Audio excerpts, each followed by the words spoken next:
It's the season of giving, and there is nothing better than finding the right opportunity to volunteer or give to charity to put you in the holiday spirit. But many of us don't know the best way to give back for our particular personality type. And there is a difference for each person. Author and blogger Laura Wells McKnight is here with some suggestions, and these are based on some different personality types that you've broken down. Right. So it turns out that there are 3 social impact personality types. And that just means your own personal preferences for the way you do good. Okay. So just like there are 3 personality types, not just one, there are actually 10 ways to do good. And giving is a big one. Most Americans write checks or give money to charities. So one of the personality types is an activator. Right. How do you know if you are an activator, and what do you do if you're an activator? Well, there's some clues. So, like anything, if you reflect and kind of analyze your own behavior and kind of ask yourself, how did that feel to me when I did that act of giving? You can get much more in touch with your social impact personality type. So with giving, if you're an activator, you're going to be looking at opportunities to give where you can see the impact. So a lot of activators enjoy giving to disaster relief efforts. Yeah. Right? And so a lot of activators also want to collaborate with other people to make an even bigger difference.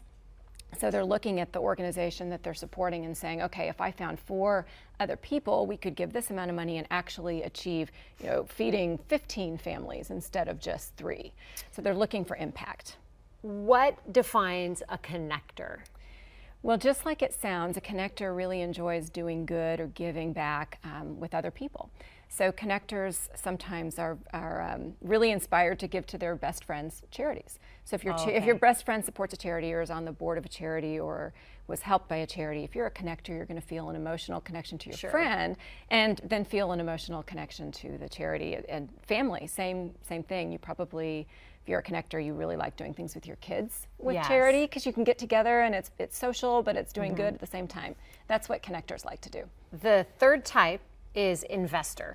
Yeah, so an investor, especially this time of year, at the end of the year, investors are really looking at the bottom line. Investors tend to be very tax savvy, so they're looking at ways to give money to charities that give them a lot of bang for the buck. So they may be setting up estate plans where they have bequests going to charity.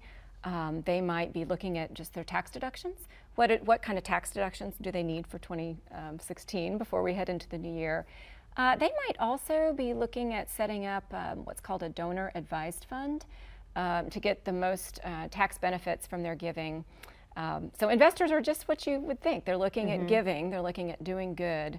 They're savvy. Yeah, about through how that they do lens their finances. of the financial lens, the bottom line lens. Yep. Laura Wells McKnight, thank you. You are so welcome.